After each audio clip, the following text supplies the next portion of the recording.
Bismillahirrahmanirrahim. Allahumma salli ala Muhammad wa ali Muhammad. Sebuah perjalanan jauh nan panjang dalam waktu dekat nan singkat. Perjalanan yang luar biasa itu dari Mekah sampai Baitul Maqdis, kemudian naik ke atas langit tertinggi, ditempuh dalam waktu 1 malam oleh Nabi Muhammad sallallahu alaihi wa alihi. Isra dan Mi'raj beliau merupakan mukjizat, yakni perkara ilahiyah yang luar biasa terjadi dengan izin Allah Subhanahu wa taala, guna membuktikan kenabian Muhammad sallallahu alaihi wa alihi. Kendati tidak dapat dijangkau oleh akal, hati muslimin mempercayai kejadiannya berdasarkan iman kepada Rasulullah sallallahu alaihi wa alihi, bahwasanya apa yang tidak mungkin itu tidak mustahil bagi Allah yang Maha Kuasa. Mengenai perjalanan Isra dinaskan secara tegas di dalam Al-Quran, surat Al-Isra ayat 1. Allah Subhanahu wa taala berfirman, Subhanalladzi asra bi'abdihi laylan minal masjidil haram ilal masjidil aqsa alladzi barakna hawlahu linuriyahu min ayatina innahu huwas sami'ul basir. Maha suci Allah yang telah memperjalankan hambanya Muhammad sallallahu alaihi wa alihi pada malam hari dari Masjidil Haram ke Masjidil Aqsa yang telah kami berkahi sekelilingnya, agar kami perlihatkan kepadanya sebagian tanda-tanda kebesaran kami. Sesungguhnya Dia Allah Maha mendengar, Maha melihat. Sedangkan mengenai Mi'raj diterangkan secara tafsir tentang Al-Quran surat An-Najm ayat 12-18 bahwa kata ganti dalam ayat-ayat suci ini merujuk pada Rasulullah sallallahu alaihi wa alihi. Banyak riwayat terkait yang kemutawatirannya tidak memberi ruang sedikit pun bagi keraguan terhadap peristiwa agung ini. Diterangkan bahwa pada malam itu Rasulullah sallallahu alaihi wa alihi bermalam di rumah Ummu Hani binti Abi Thalib.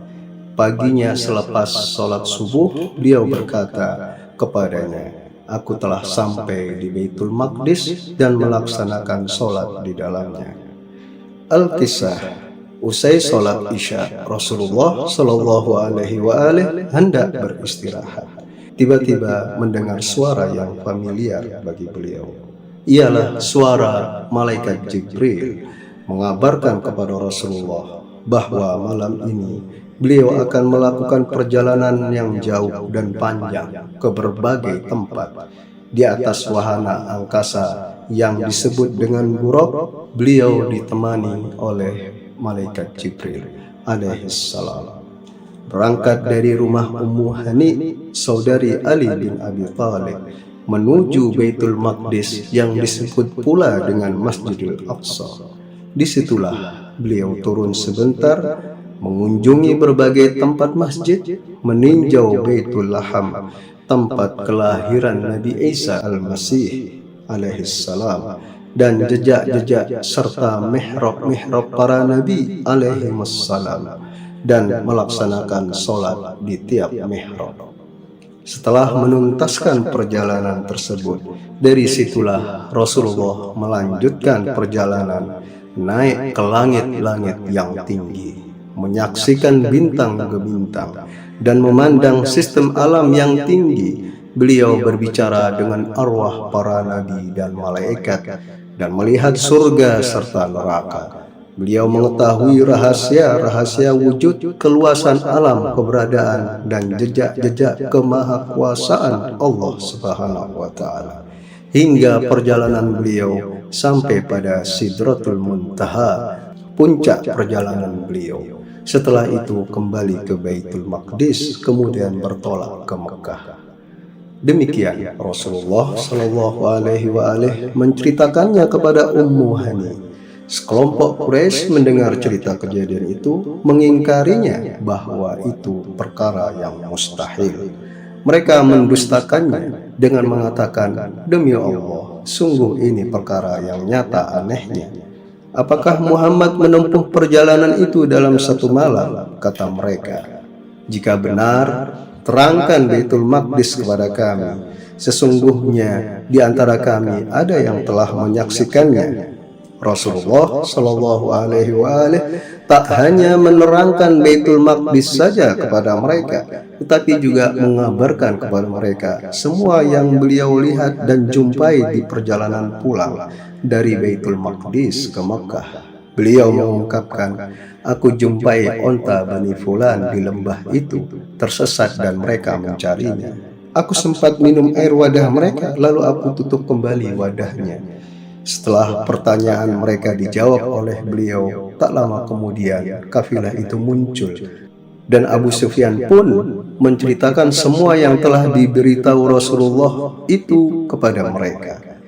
Kendati kaum yang ingkar berusaha meragu-ragukan kejadian itu dengan berbagai persoalan, namun muslimin mempercayainya berdasarkan nas Al-Quran dan Sunnah, bahwasanya Isra dan Mi'raj Nabi Muhammad Sallallahu Alaihi Wasallam merupakan perkara di luar kemampuan manusia atau di luar potensi ilmu pengetahuan. Terjadinya atas kemahakuasaan Allah Subhanahu wa Ta'ala. Seperti halnya tongkat Nabi Musa alaihissalam yang diubah oleh Allah menjadi ular besar. Mukjizat Nabi Isa alaihissalam dengan izin Allah menghidupkan orang mati dan lain sebagainya. Ya, orang beriman terkadang diuji imannya terkait masalah keyakinan yang tak terjangkau oleh akal, namun mempercayainya atas imannya kepada Rasulullah Shallallahu Alaihi Wasallam. Terkadang pula imannya diuji dengan pengamalan kewajiban terkait harta bendanya di jalan Allah Subhanahu wa Ta'ala.